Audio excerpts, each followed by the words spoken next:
Physical কেমিস্ট্রির যে phase rule and its applications চ্যাপ্টারটি নিয়ে আমরা পড়াশোনা শুরু করেছিলাম, আজকে তার পরবর্তী পর্ব।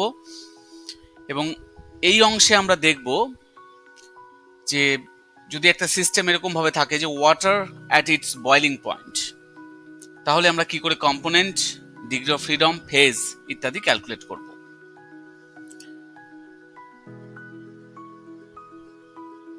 তো water at it's boiling point, এখানে শুধু ওয়াটার আছে, তাহলে কম্পোনেন্ট এখানে একটাই, তাহলে আমরা বলতে পারি কম্পোনেন্ট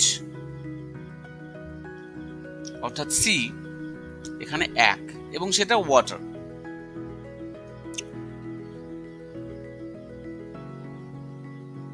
তা আমরা এইভাবেও ভাবতে পারতাম যে ওয়াটার এটি ভেপারের সাথে ইকুইলিব্রিয়ামে আছে, ওয়াটার তার ভেপারের সাথে ইকুইলিব্রিয়ামে আছে। তাহলে কনস্টিটিউয়েন্টস যদি আমরা এইভাবে দেখি যে একটা ওয়াটার আছে, একটা ভেপার আছে, তাহলে আমি সেইভাবে কিন্তু বলতেও পারি যে এখানে কনস্টিটিউয়েন্টস হচ্ছে দুটো। তাহলে কনস্টিটিউয়েন্টস দুটো মানে কি, একটা লিকুইড ওয়াটার আর একটা তার ভেপার, ওয়াটার ভেপার। তাহলে আমি এখানে একটা ইকুইলিব্রিয়াম পাচ্ছি 1, এখানে কোনো রেস্ট্রিকশন নেই, 0। তাহলে কম্পোনেন্ট আমরা কিন্তু এইভাবেও বের করতে পারবো 2 - 1 - 0 = 1। আমরা এইভাবেও করতে পারতাম, কিন্তু আমি একবারেই লিখে ফেললাম কম্পোনেন্ট 1, কারণ এখানে ওয়াটার ছাড়া, H2O মলিকিউল ছাড়া আর কিছু নেই, জাস্ট ওয়াটার, সেটা ভেপারাইজড হচ্ছে এবং সেটা ইকুইলিব্রিয়ামে আছে বয়লিং পয়েন্টে। তাহলে আমি একবারই লিখে দিতে পারি কম্পোনেন্ট = 1, বা আমরা কনস্টিটিউয়েন্ট হিসাব করে নিয়ে আসলেও কিন্তু এরকমই হবে। আমরা কনস্টিটিউয়েন্টকে 2 ধরলে কেমিক্যাল ইকুইলিব্রিয়াম একটা আসছে, সেটাকে বাদ দিয়ে দিব। এবার আসি ফেজ। ফেজ কয়টা আছে? এখানে ফেজ আছে দুটো, একটা লিকুইড, ওয়াটারটা লিকুইড, ভেপার মানে গ্যাসিয়াস ফেজ, অর্থাৎ লিকুইড ফেজ আছে অ্যান্ড গ্যাস ফেজ আছে, দুটো ফেজ। তাহলে degree of freedom F = C - P + 2 - R dash, এখানে কোনো রেস্ট্রিকশন নেই, তাহলে কম্পোনেন্ট 1, ফেজ 2 + 2 - 0, অর্থাৎ এখানে ডিগ্রি অফ ফ্রিডম হবে 1।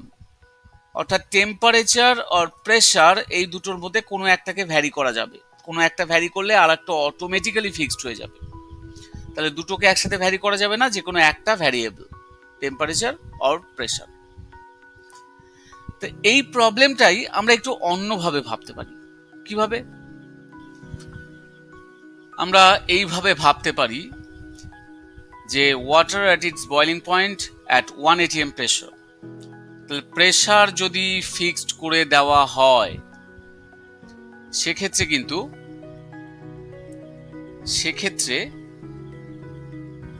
এক মিনিট, আচ্ছা, প্রেসার এখানে কিন্তু প্রিডিফাইন করা আছে 1 atm প্রেসার। এবার কন্ডিশনটা একটু আলাদা, প্রেসার প্রিডিফাইন করা আছে, তাহলে এই যে রেস্ট্রিকশন আমরা যেখানে 0 বসিয়েছিলাম, এখানে কিন্তু আর 0 হবে না, এটা কি আসবে, এটা এবার 1 আসবে, এই রেস্ট্রিকশনের ভ্যালুটা এবার 1 আসবে। কেন 1 আসবে? কারণ ভ্যারিয়েবলের মধ্যে একটা ফিক্স করা আছে, 1 atm প্রেসার ফিক্স করা আছে। সেক্ষেত্রে ডিগ্রি অফ ফ্রিডম কত আসবে? ডিগ্রি অফ ফ্রিডম এটা আসবে 0। তার মানে এটা একটা ইনভ্যারিয়েন্ট সিস্টেম, এই সিস্টেমটা একটা ইনভ্যারিয়েন্ট, এখানে ভ্যারিয়েবল কিছু নেই, সবটাই ফিক্সড, ইনভ্যারিয়েন্ট সিস্টেম।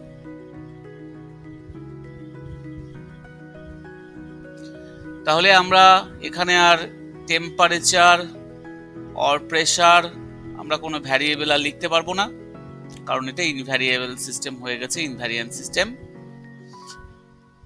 কেন ইনভ্যারিয়েন্ট সিস্টেম হলো?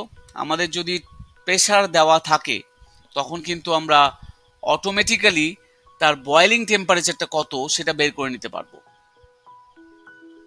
তাই এটা একটি ইনভ্যারিয়েন্ট সিস্টেম। যেমন 180 যদি প্রেসার হয়, তাহলে পিওর ওয়াটারের ক্ষেত্রে তার বয়েলিং টেম্পারেচারটা হচ্ছে 100 ডিগ্রি সেলসিয়াস, এবং এটা আমরা জানি, এটা প্রিডিফাইন, এটা কিন্তু চেঞ্জ করা যাবে না। 180 প্রেসার হলে পিওর ওয়াটারের বয়েলিং পয়েন্টটা 100 ডিগ্রি সেলসিয়াস।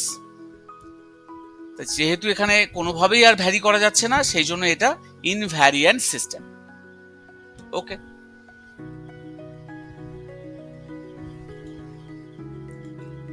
তো এবার আমরা একটা অন্য প্রবলেমে আসি। এক্সাম্পল 9, এখানে একটা ইকুইলিব্রিয়াম দেওয়া আছে, তো এর ক্ষেত্রে কম্পোনেন্ট, ফেজ এবং ডিগ্রি অফ ফ্রিডম ক্যালকুলেট করতে হবে। তো এখানে Fe solid, H2O gas, FeO তৈরি হচ্ছে ইকুইলিব্রিয়ামে, সেটাও সলিড, H2 গ্যাস তৈরি হচ্ছে। তো এক্ষেত্রে কনস্টিটিউয়েন্টস C ড্যাশড কত হবে? 4টি হবে। 4টি কি কি? Fe, H2O, FeO and H2। Component কি হবে সেটা আমাদেরকে বের করতে গেলে আগে ইকুইলিব্রিয়াম রিঅ্যাকশন দেখতে হবে কয়টা আছে। তাহলে এখানে দেখো ইকুইলিব্রিয়াম রিঅ্যাকশন একটাই আছে, একটা ইকুইলিব্রিয়াম রিঅ্যাকশন, এক রেস্ট্রিকশন কিছু আছে কিনা এবার আমাদেরকে দেখতে হবে। তো এখানে একটা জিনিস তোমরা দেখতে পারো যে H2O গ্যাস আছে এবং H2 গ্যাস আছে, কিন্তু এটা দুই দিকে আছে। অর্থাৎ দুই দিকে থাকলে কিন্তু আমরা এরকম লিখতে পারি না যে x of H2O equals to x of H2। যদিও গ্যাস দুটোই সেম ফেজে আছে, কিন্তু এটা আমরা লিখতে পারবো না, কারণ যতখানি H2O অ্যাড আছে তার সবটা তো হয়নি বিক্রিয়া, কিছু অংশ বিক্রিয়া হয়েছে। কত অংশ হলো, কত অংশ পড়ে থাকলো, সেটা তো আমরা এই ইকুইলিব্রিয়াম রিঅ্যাকশন থেকে পেয়ে যাচ্ছি। ইকুইলিব্রিয়াম কনস্ট্যান্ট, এই যে আমরা আর এর মান 1 ধরেছি, কি জন্য ধরেছি? এখান থেকে আমরা ইকুইলিব্রিয়াম কনস্ট্যান্ট যদি জানতে পারি, তাহলে সেই ইকুইলিব্রিয়াম কনস্ট্যান্ট থেকে কিন্তু আমরা যে কোনো একটা গ্যাসের ভ্যালু জানা থাকলে আর একটা গ্যাসের চাপ বা কনসেন্ট্রেশন পেয়ে যাব। তাহলে দুই দিকে থাকলে পরে, মানে সিম্পলিফাইয়ের জন্য আমি বলে দিচ্ছি, সিম্পলিসিটির জন্য, যে দুই দিকে যদি সেম ফেজ থাকে তাহলে কিন্তু আমরা এরকম লিখতে পারবো না। এটা তখনই লিখতে পারতাম যদি H2O এবং H2 দুটো সেম দিকে থাকতো, একই দিকে থাকতো, তখন আমরা এটা লিখতে পারতাম। এখানে দুটো বিপরীত দিকে আছে, H2O আছে বাঁ দিকে, H2O আছে ডান দিকে, তাই কিন্তু এই রেস্ট্রিকশন আমরা লিখতে পারবো না, অর্থাৎ রেস্ট্রিকশন এখানে 0 হবে।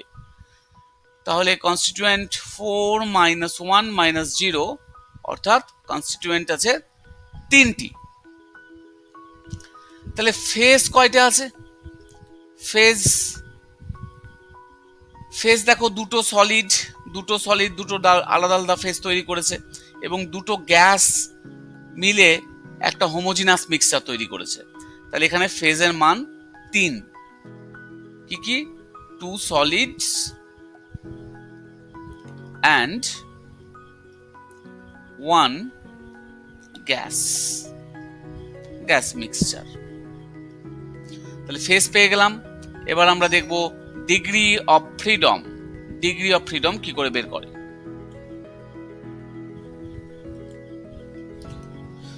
তাহলে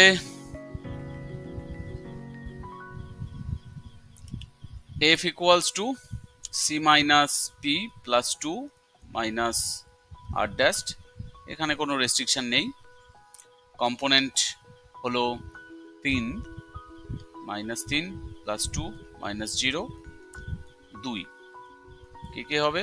টেম্পারেচার অ্যান্ড প্রেসার, এই দুটো এখানে degree of freedom.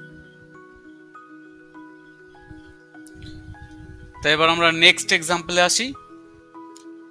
A mixture of KClO3 KCl and O2। এখানে জাস্ট মিক্সচারের কথা বলা আছে, সেক্ষেত্রে আমরা কনস্টিটিউয়েন্টস C ড্যাশড 3 পাবো, এবং এখানে কোনো ইকুইলিব্রিয়ামের কথা উল্লেখ করা নেই, কোনো রেস্ট্রিকশনও আমরা পাচ্ছি না। সরি, এটা 0 হবে। কোনো ইকুইলিব্রিয়ামের কথা উল্লেখ করা নেই এবং কোনো রেস্ট্রিকশন নেই। তাহলে কম্পোনেন্ট কত হবে? কম্পোনেন্ট 3 মাইনাস 0 মাইনাস 0 মানে 3 হবে। তিনটেই কম্পোনেন্ট। কম্পোনেন্টগুলো কি কি? KClO3, KCl অ্যান্ড O2, এই তিনটাই কম্পোনেন্ট। কারণ এখানে কোনো ইকুইলিব্রিয়াম, কোনো রেস্ট্রিকশনের কথা বলা নেই। ফেজ, ফেজ কি হবে? দুটো সলিড দুটো ফেজ তৈরি করবে এবং একটা অক্সিজেন গ্যাস অবস্থায় আছে। তাহলে ফেজ 3 কি কি? 2 সলিডস অ্যান্ড 1 গ্যাস। এবার আমরা হিসাব করব degree of freedom. F equals to C minus P plus 2 minus R dash, কোনো রেস্ট্রিকশন নেই। Component 3 phase 3 plus 2 minus 0 equals to 2। তাহলে ডিগ্রি অফ ফ্রিডম কি হবে? Temperature and pressure.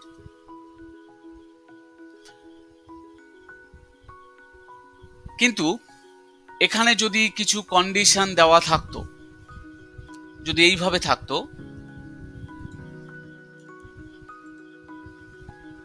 কন্ডিশন আমরা কিছু চেঞ্জ করে দিলাম। দেখো এখানে অ্যাট ইকুইলিব্রিয়াম বলা আছে, অ্যাট ইকুইলিব্রিয়াম। তাহলে এবার ইকুইলিব্রিয়ামে এই মিক্সচারটা আছে, অর্থাৎ KClO3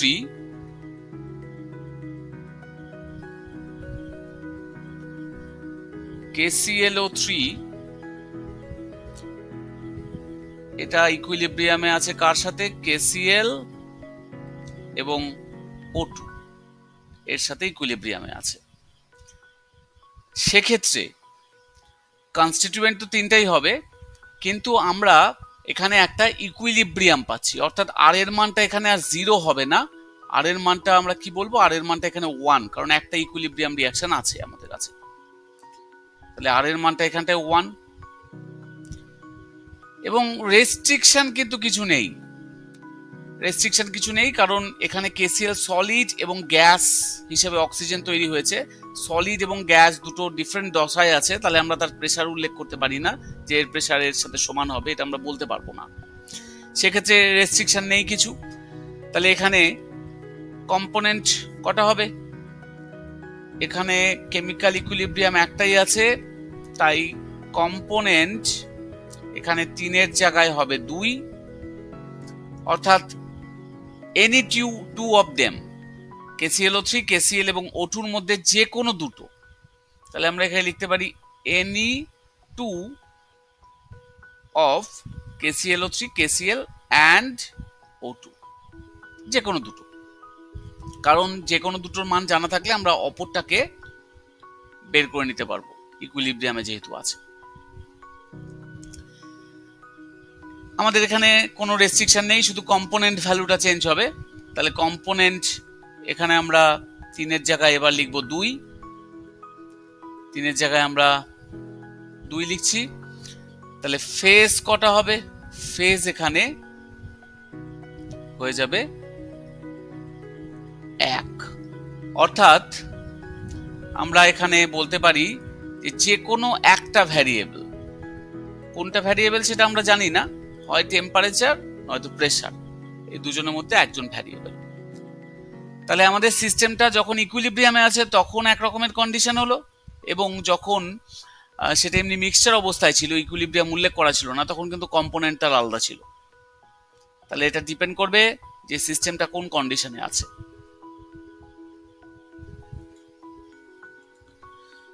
তাহলে আমরা পরবর্তী এক্সাম্পলে চলে আসি। Example number 11, a mixture of H2O gas, H2 and O2। এখানে সিম্পল মিক্সচারের কথা বলেছে। তাহলে এখানে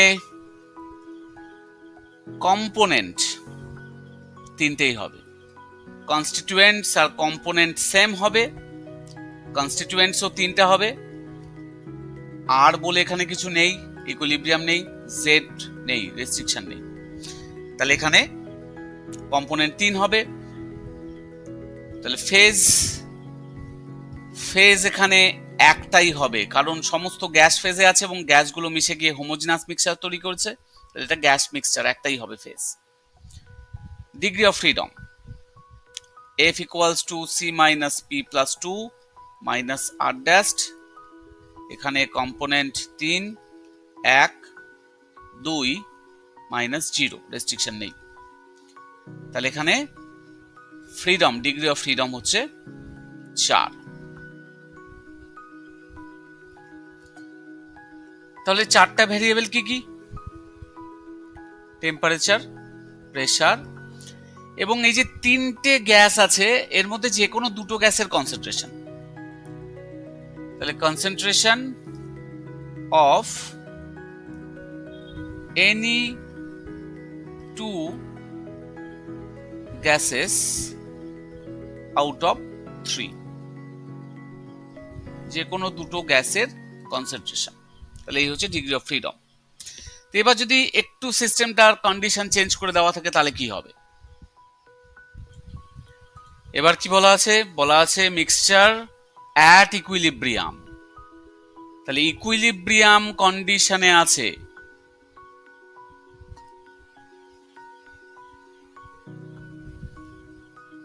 তাহলে আমরা তার ইকুইলিব্রিয়ামটা লিখতে পারি।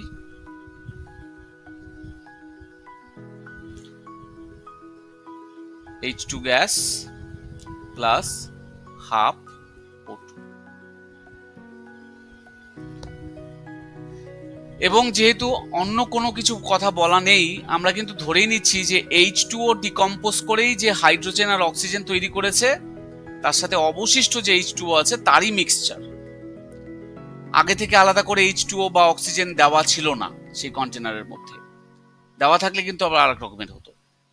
তো এখানে জাস্ট H2O ডিকম্পোজ করেছে, করে হাইড্রোজেন আর অক্সিজেন তৈরি করেছে, এই 3 জনের মিক্সচার, এরা ইকুইলিব্রিয়ামে আছে।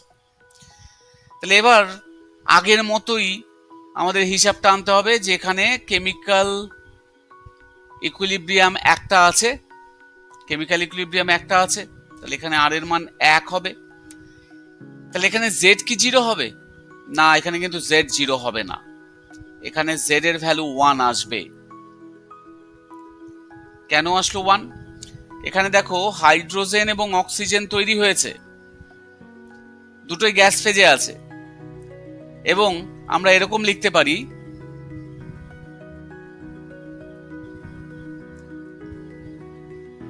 x of hydrogen is equal to 2x O2।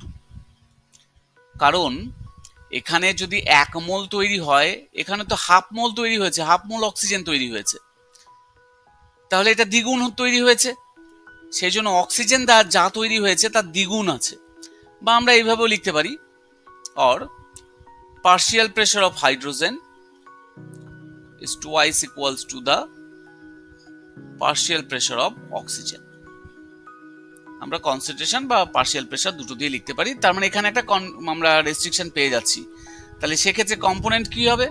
Component হবে -1 -1 ইকুয়ালস টু 1। তাহলে এখানে কম্পোনেন্টের ভ্যালু আর 3 হবে না, কম্পোনেন্ট হবে জাস্ট 1। এবং সেক্ষেত্রে আমরা ডিগ্রি অফ ফ্রিডম এবার কত পাচ্ছি? এবার পাচ্ছি 2। কি কি ডিগ্রি অফ ফ্রিডম আমরা পাচ্ছি? টেম্পারেচার অ্যান্ড প্রেসার, অথবা আমরা কনসেন্ট্রেশন দিয়েও বলতে পারতাম যে টেম্পারেচার, প্রেসার এবং কনসেন্ট্রেশনের মধ্যে যে কোনো দুটো ডিগ্রি অফ ফ্রিডম। তো এই গেল আমাদের এক্সাম্পল নাম্বার 11।